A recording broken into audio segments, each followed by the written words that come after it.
Ayun.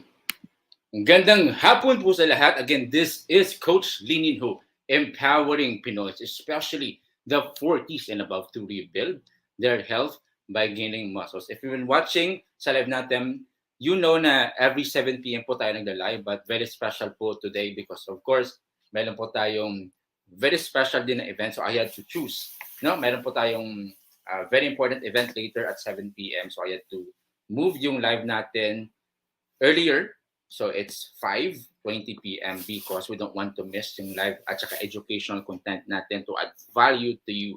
So tonight is a very special topic. Let me know from the comment section below where are you tuning from, or maybe what's your meal so that I can acknowledge your name here sa comment section natin. Again, we will talk about serious muscle wasting. This is a very urgent topic, especially if you're 40s and above. And nakita mo na yung muscle loss, muscle wasting na sobrahan sa payat. There are other people in the low carb community who do it in a wrong way, in a drastic way. So, hindi po maganda yung results sa kanila. I want you to avoid that path, to avoid those mistakes. That's why we are having this kind of topic tonight. Again, for others who don't have the ebook yet, let me know from the comment section below. If you don't have the ebook, message me directly and I will give to you your ebook completely free. Again, marami po nag-message tayo this week. Marami po nag-message sa akin this week asking for ebooks. I'm happy na marami po ang nabibigyan ng blessing through our free ebook. If you don't have it yet, message me. We have two kinds of ebook. Number one is for workout for 40s and above. The other one is for nutrition plan. Again, the one that we can use as our guide for our meals. So if you don't have that one yet, message me and I suggest you share this video so that we can reach out to more Filipinos. Okay. Again, of course, if you have not followed this page yet, this is my page, Coach Lininho. Kindly tag your friend or maybe someone who is 40 and above because that is my mission. My dad passed away in his 40s and I know kasaklap yung buhay, wala yung parent mo. So that's why I'm helping 40s and above to recalibrate may detour kumaga sa health nila. Now, what is muscle wasting? I'm sure you know someone who has this body composition. Okay, babae ka man o lalaki. Familiar ba? Again, this is not just about body composition or to put someone na skinny siya, na someone who has muscles is better. It's not just about being skinny. It's about what happens to you if you are skinny. Most of you already know I came from a very, very, very skinny na body composition. Yung mga consequences ng body of being skinny, number one, very weak physically.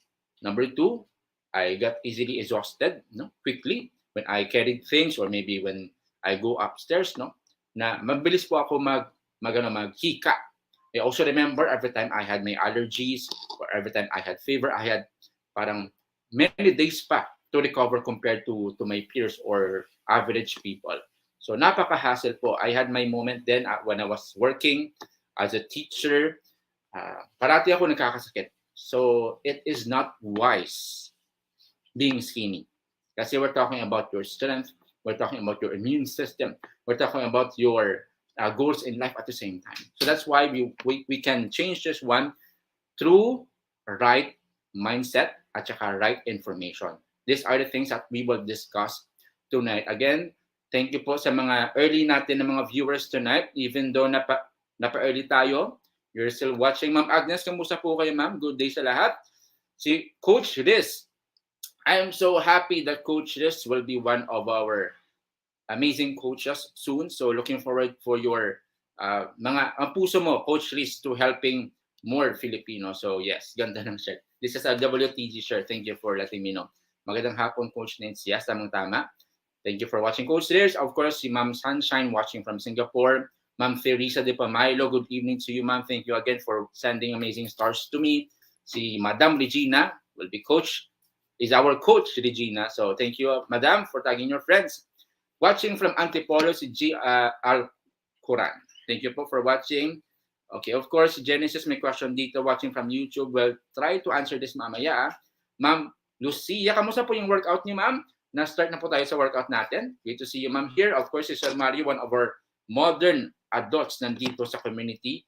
So, thank you po for watching. Of course, we have here Ma'am Agnes at the same time. Yes, that's a good point as well. Okay. We have here Ma'am Lily. Yes, message mo ako directly, ma'am, but I suggest you share this video so makaya po tayo sa other Filipinos at the same time. Marjorie, good evening, good afternoon po sa inyo. Watching from Caloocan, napagandang place yan, Ma'am Beng.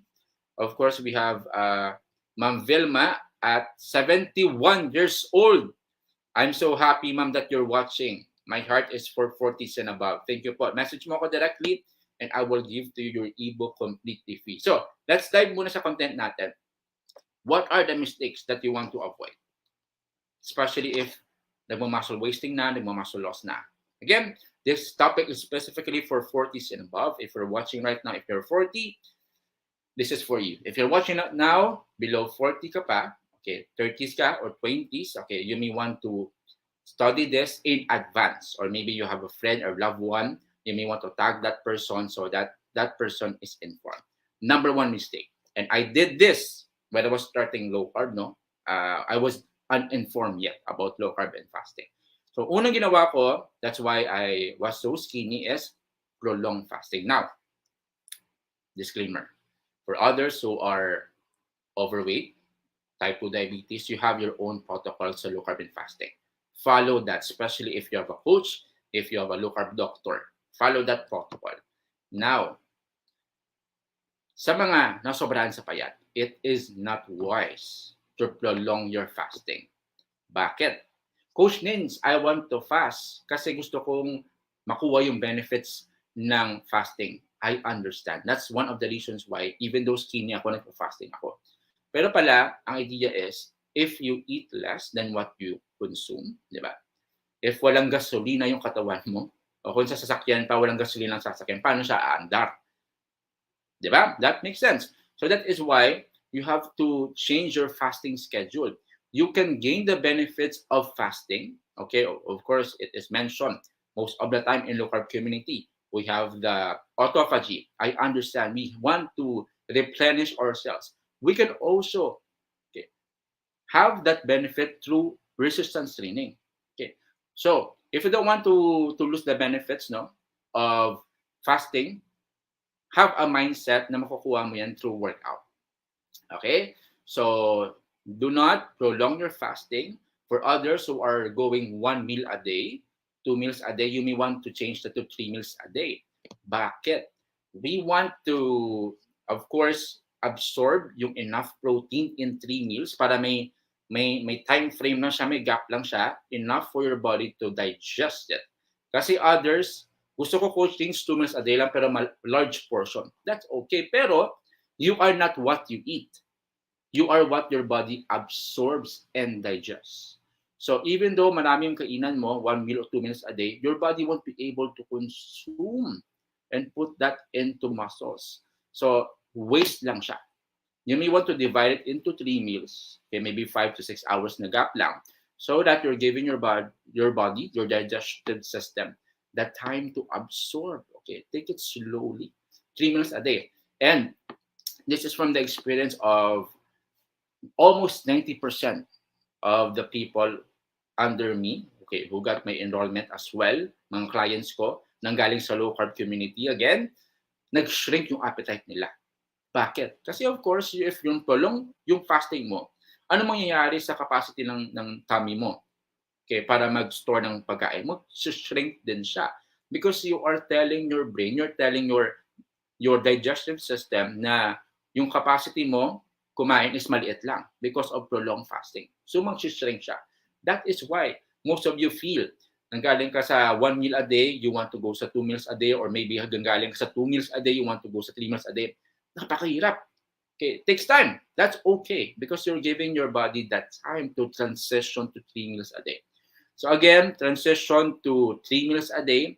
That is the good rule of thumb if you want to gain muscles. Okay, prolonged fasting, there is a proper time for that. We're not saying goodbye sa fasting.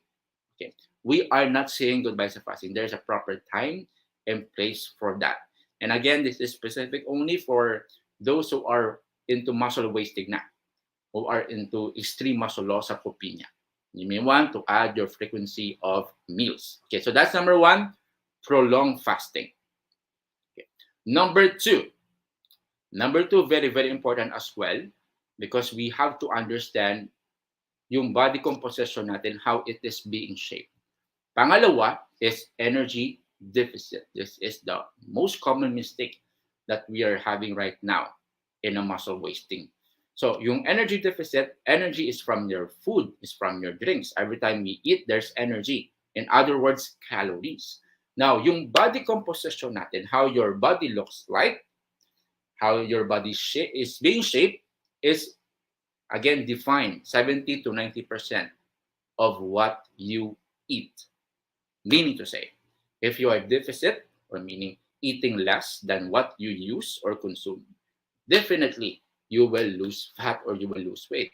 But on the other hand, if you eat more than what you use or consume, 100% you will gain weight.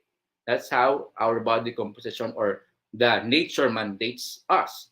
That is why low carb and fasting, they're very, very effective for losing fat, because eating 2 meals a day or maybe once a day, at saka yung kinakain mo, low carb pa. Highly satiety, meaning nakaka-deal with cravings at saka busog ka. Tama? That's why very effective siya for fat loss. So, this one, you have to prioritize eating more than what you consume, or what we call energy surplus, or in other words, calorie surplus. Number one rule is to keep your protein high. When I say keep your protein high, your protein is around 1 gram per pound of your body weight. So, for example, if you weigh 150 pounds, you may want to start with 150 grams muna of protein a day, divided into 3 meals. So 150 grams, 50, 50, 50, and that will give you 150 grams of protein. Okay, start with that and then adjust weekly. Okay, now with other things like yung fat at saka carb, it depends on you. Kasi yung fat and carb deals with your satiety level, deals with your energy. So I leave that to you. Do you want to go for low carb, lower carb, moderate carb, keto, carnivore? Ano yung approach na workable for you that you can enjoy? Because no matter what I suggest to you here, pero hindi mo naman like, hindi mo naman bet yung way of eating na yon, okay, hindi mo na siya ma-enjoy. You won't sustain it. Kasi the best diet for you is the one that you can follow or stick to. Okay, so you have to choose. But non-negotiable is protein. Okay. Now, if you know the dynamics of calories, if you want to go deeper to that, I have a video for that. But kunwari, your starting calories per day is 1,800 for you to gain muscle. Okay, that's the starting point. 1,800. So track that through our macro calculator, or maybe for some of you, you're using MyFitnessPal. Go for that. Now, you follow that for a week. Then, after a week, nag-check ka sa weight mo, walang nagbago. Ibig sabihin po, number one lang. Yung ibig sabihin niyan is, yung kinain mo is just enough to maintain your weight. But kunwari, you know na nag-maintain ka lang ng weight, anong gagawin mo? What's the most sensible thing to do? You have to adjust your calories. Kinakain mo. You may want to add to 200, 300, or even 500 if you want to do it in a drastic way. It depends. You want to go it faster or slow. Okay? But usually I would go for slower na pacing for adding calories. Okay? Kasi we want to take it one step at a time in a slow, safe manner. Okay. So kung nakita mo na walang nagbago, you have to add 200 to 300 calories. That's a starting point. Tapos you check it again on the next week. Tapos if you see the progress, meaning you're doing it right. Okay? You're doing it right. That's why you have to be flexible. You have to measure it.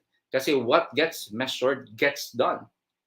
If wala pong measurement, wala po tayong alam, wala po tayong feedback na malalaman if you're doing it right or wrong. The beauty of measuring it on a weekly basis, okay, is you can have feedback to yourself if tama ba or mali ang ginagawa mo. But the very important thing is you got to be flexible. Alam nyo ba, I'm in this fitness, doing fitness for almost more than 8 years. More than 8 years. Can you imagine that? And up until now, may mga adjustments pa rin akong ginagawa sa self ko. Diba? That's okay. You have to be flexible.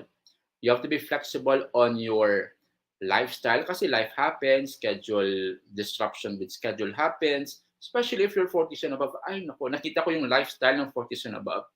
Kaninang umaga, I had this client who is a CEO of a multi-million company. Yung company niya, very demanding when it comes to profits and sales. And of course, may mga instances na sa stress siya. Grabe yung responsibility. So we have to be flexible with the process but do not change the goal. Kasi yung goal ng CEO na to is want to gain muscle. But it's a lifetime. It is a lifestyle.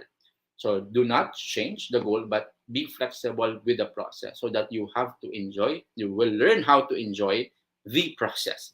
Okay, so that's number 2, energy deficit. Number 1 here is prolonged fasting. Number 3, before I move to number 3, I like to encourage you, if you're watching right now, 40s and above ka, I like to encourage you, do this because you want to be strong. Again, the main principle of muscle-centric program of what I'm doing and other WTG coaches are, we want you to be strong so that you can do the things that you love. Ano yung mga gusto mong gawin sa buhay? You want to spend quality time with your loved ones. You want to travel with them. You want to do the basic things in life. And these things can only be possible if you have strength. I know someone, a very close relative, at 90 years old. 90 years old. Pero this person, okay, 90 years old, I won't name this person because she just passed away last year. She is not doing resistance training. She is not prioritizing protein. Very skinny po siya. Very, very skinny. So every time we talk to her, gusto niya nang umalis sa mundo. In short, gusto niya nang mamatay at 90. Now that's okay. She wants to get rested. But I know who is 90 years old as well, who has muscle mass, prioritizing workout at saka protein, who wants to live up until 120, 150 because she has a mission in life. She wants to spend quality time with her apos and even yung anak ng mga apos niya. That's the beauty of strength. If you have strength, you want to live longer. But if you are weak, sad to say, you want to die sooner. So I don't want that to happen to you. Let's live longer. Let's be strong so that you can do the things that you want in life. So that's number 2, energy deficit. Number 3, and it is a very common mistake then in our community, and we want to correct this as much as possible. Okay. Number 3 is too much of cardio. Now, cardio is good if you're enjoying walking, biking, hiking, swimming. Do that by all means. It's good for the heart. It's good for the lungs. It is good as well for burning calories. It's also good for stirring your appetite as well. If you have type 2 diabetes, it is good as well to lower down your blood sugar level. Also for hypertension. Okay, there are many benefits when it comes to cardio. But if we're talking about building muscles, the best way to gain muscle is through resistance training. Resistance training means lifting weights. So we have to lift weights and we have to enjoy lifting weights. Coach Nins, I love walking, running. How can I incorporate that with my lifting weights? You have to schedule it. But I suggest do not compromise your lifting weights for the sake of cardio. Now, if you ask me what's my schedule, yung walking ko usually after my meals. But it's just walking. It's not running. It's not jogging. Walking lang talaga. Okay. I do it sa treadmill. Around 3.5 lang yung kph niya. Walking lang talaga. If walang cardio, sa baba lang, walking under the sun. So it stirs up my appetite. It promotes, surge of energy, especially after my meals. Diba usually, no, especially if you have your lunch, others, medyo sluggish yung tendency after a lunch big meal. But for me, I want to avoid that. So what I do is I go for a walk at least 10 to 15 minutes after my first meal. And I do that protocol as well to all my clients. They have to walk 10 minutes after their meals. That's a protocol I tell them all the time. So too much cardio. Coach Nins, okay, what if I go for biking once a week? That's okay. I suggest go for biking, meet with your friends or loved ones once a week. Tapos, Monday, Wednesday, Friday, go for resistance training. Okay. Coach Nins, pwede ba isabay yung leg day tapos yung running, walking? Pwede, pero I suggest do that as your cool down. Kasi, for example, you go for running, jogging before your lifting weights sa leg day, kunwari, sa workout mo na usual, wala ka ng energy. Yung goal natin is to exert more effort sa workout natin so that it can grow muscle. Pero kapag wala ka ng energy kasi exhausted ka na sa running mo, paano mo ma-exert yung good mo na workout? Tama? So you may want to do it after a workout if you really want to do it every day. So it depends, again, on your lifestyle. But again, I will highly recommend go for resistance training. Start with 3 times a week, full body workout. Okay, and if you have that, you can achieve your ideal muscle mass body composition. Now, as a review, these are the 3 things that you may want to avoid. No? So if you want to go for muscle wasting or sarcopenia or resting muscle loss. Number 1, of course, this is for 40s and above. Number 1 is prolonged fasting. Okay, you may want to recalibrate, change lang yung meal plan mo, frequency, so that you can achieve yung enough protein for you. Of course, energy deficit, we discussed this. Of course, you may want to go for calorie, energy, surplus. Number 3 is too much cardio. You may want to change this, prioritize lifting weights over cardio. Now, these are the things that you want to avoid. And of course, I want to encourage you to commit to the process. Commit to the journey. Sometimes we're too focused on the result that we forget to enjoy the day-to-day basis. You have to enjoy the process. You have to enjoy the pain. You have to enjoy the time with your friend in the gym or maybe with your loved one working out the dumbbell. So you have to taste, okay, to savor every moment of the day. Okay? Commit to the process because at the end of the day, consistency is the key. Basic is the magic po. Wala pong superpower na tayo na ina-apply sa mga students natin. I hope lahat po ng magic or shortcut, dangerous po yan. Generally speaking. That's why I want you to commit to the lifestyle. Kasi if you commit to the lifestyle, you will learn how to enjoy it. Okay, so there you have it. And thank you again for watching because you want to commit to your health. Again, yung health natin is our own asset. So we don't let others dictate what we do with our health. Of course, we have doctors who are in our side because they want us healed, tama?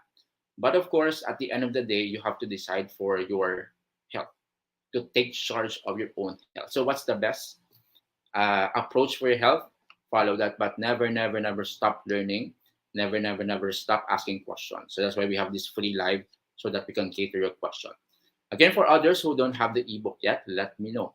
My heart is to help 40s and above rebuild their health by gaining muscles. And again, we will have this live as much as possible. If I have the time, I want to do this every day. But of course, limited lang yung self natin. But I want you to spread the message faster, quicker sa mga kaibigan natin, Pilipino natin, 40s and above, so that we can help them. Again, if you're not part of the community, local fitness for 40s and above, tag your friends, family members. If you're inside, let me know as well so I can acknowledge you. Others who have not followed Coach Linin, who you may want to follow that so that every time we have this live, kunwari ganito on the spot, you are informed by Facebook. Tama? So, all the best to you. And I need to go. How I wish I can answer all your questions. But rest assured, I will read your questions so that I have the topic on next Monday, 7 p.m. God bless you. Enjoy the rest of the evening. At saka ingat po kayo parate. Bye-bye.